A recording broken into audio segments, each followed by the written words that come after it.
আসসালামু আলাইকুম, আমি doctor Ishita Zaman, chief consultant Gazi dental and family dentist. দাঁতের চিকিৎসা সংক্রান্ত আরেকটি নতুন ভিডিওতে আপনাদের সবাইকে স্বাগত জানাই। শারীরিকভাবে সুস্থ থাকার জন্য আমাদের দাঁতের কিছু চিকিৎসা প্রয়োজন। হঠাৎ করে লক্ষ্য করলেন যে আমাদের দাঁতের কালারে কিছু পরিবর্তন দেখা যাচ্ছে, তো সেটা কেন হচ্ছে এবং এর সমাধান কি হতে পারে সেই নিয়ে আমি আজকে আলোচনা করব। আমার আজকের টপিক হচ্ছে স্কেলিং। স্কেলিং কেন করব, কখন করব এবং স্কেলিং করলে দাঁতের কোনো ক্ষতি হবে কিনা বা এর সাইড ইফেক্ট আছে কিনা। স্কেলিং আমরা কেন করব এবং কখন করব।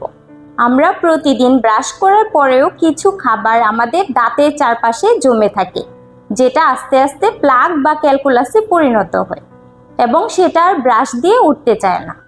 তো সেই প্লাক বা ক্যালকুলাস অনেক দিন ধরে জমে থাকার ফলে আমাদের দাঁতের কালারের পরিবর্তন হয়। এর জন্য যে সমস্যাগুলো হয় সেগুলো হলো মূলত মুখের দুর্গন্ধ, তারপরে হচ্ছে মুখ থেকে দাঁতের পাশ থেকে হচ্ছে ব্লিডিং হচ্ছে, মাড়ি প্রদাহ বা জিঞ্জিভাইটিস। অনেক রোগীরাই আমাদের প্রশ্ন করে থাকে যে কতদিন পর পর স্কেলিং করা জরুরি।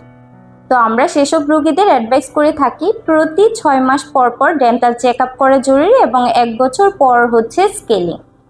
তো আপনি যখন 6 মাস পর একজন ডেন্টিস্টের কাছে যাবেন তখন সে আপনার দাঁতের কন্ডিশন অনুযায়ী দেখে বলে দিবে যে আপনার স্কেলিং দরকার আছে কি না। অনেক রোগীরা আমাদের কমপ্লেন করে থাকে যে স্কেলিং করার ফলে দাঁত ফাঁকা হয়ে যাচ্ছে বা দাঁত পাতলা হয়ে যাচ্ছে, দাঁত ক্ষয় হয়ে যাচ্ছে, কিন্তু সেটা আসলে নয়।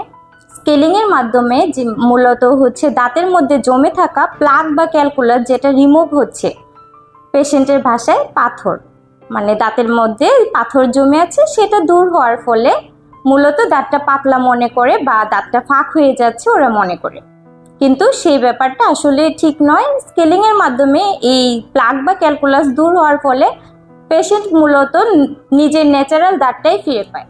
সুপ্রিয় শ্রোতা, আশা করি আজকের ভিডিও থেকে আপনারা সবাই উপকৃত হয়েছেন। তো পরবর্তীতে অন্য কোনো গুরুত্বপূর্ণ টপিক নিয়ে আপনাদের সামনে আবার হাজির হব। সে পর্যন্ত ভালো থাকবেন, দাঁত ও মুখের যত্ন নেবেন এবং সুস্থ থাকুন। আল্লাহ হাফিজ।